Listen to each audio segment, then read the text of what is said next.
আওয়ামী লীগ ফ্যাসিবাদী শাসন কায়েম করে বাংলাদেশটাকে এমনভাবে ধ্বংসপ্রাপ্ত করে দিয়ে গেছে যে আমাদের বাংলাদেশের একজন অর্থনীতিবিদ ডক্টর দেবপ্রিয় ভট্টাচার্য তিনি অন্তর্বর্তীকালীন সরকারের সময় বলেছেন যে তাদের আমলে অর্থাৎ ফ্যাসিবাদী আওয়ামী লীগের আমলে 28 লক্ষ কোটি টাকা পাচার হয়েছে।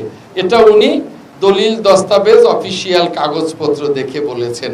আমি এর আগেও একটা সমাবেশে বলেছি যে ওরকম আরো 28 লক্ষ যেগুলো উনি দেখতে পাননি, আমরা দেখতে পাইনি, আনঅফিসিয়ালি পাচার হয়ে গেছে। আজকে বাংলাদেশ এমন একটা ধ্বংসপ্রাপ্ত অর্থনীতি নিয়ে আমরা আমাদের নেতা মাননীয় প্রধানমন্ত্রী জনাব তারেক রহমান যাত্রা শুরু করেছেন, যখন বাংলাদেশের অর্থনীতি তলানিতে, কিন্তু আমাদের নেতা জনাব তারেক রহমান এদেশের একজন সাহসী সন্তান। কারণ তিনি তার পিতাকে দেখেছেন 1975 সালে ডিসেম্বরের দিকে তিনি যখন দায়িত্ব নেন রাষ্ট্রপতি জিয়াউর রহমান স্যার, তখনও দুর্ভিক্ষ পীড়িত বাংলাদেশ।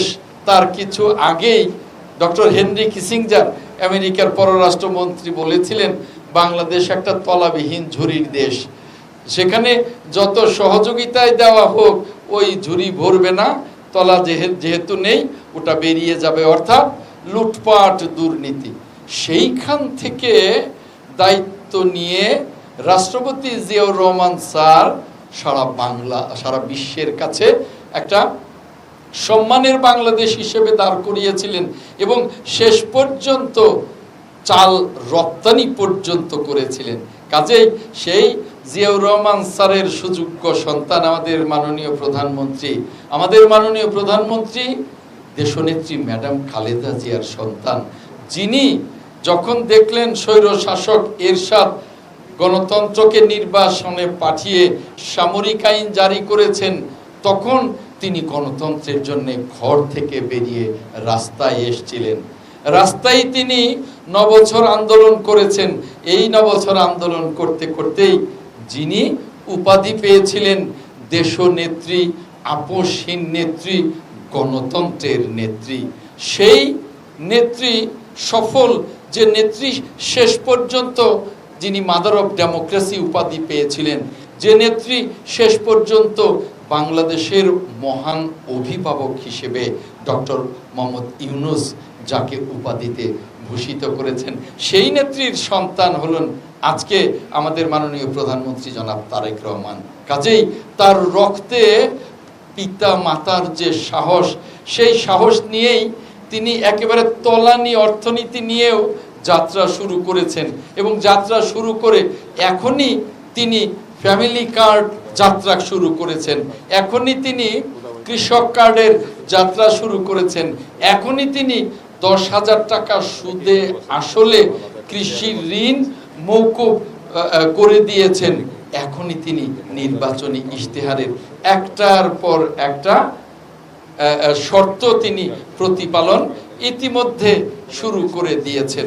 কাজেই তিনি এইভাবেই দেশকে সামনের দিকে এগিয়ে নিয়ে যাওয়ার জন্য সাহসীভাবে যাত্রা শুরু করেছেন।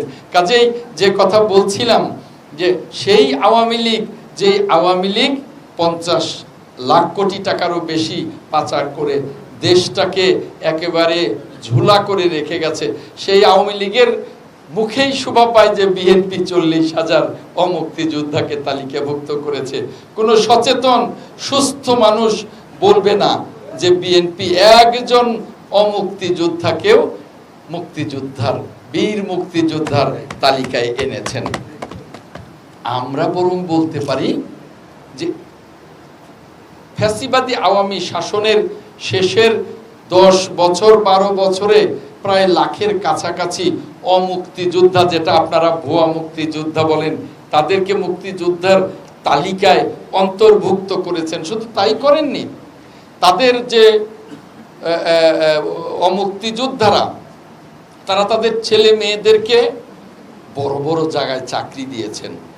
কাউকে এএসপিতে চাকরি দিয়েছেন, তারা এখন এসপি, কাউকে সিভিল প্রশাসনে দিয়েছেন, কাউকে নানান ধরনের ফরেন সার্ভিসে দিয়েছেন, নানান জায়গায় চাকরি দিয়েছেন।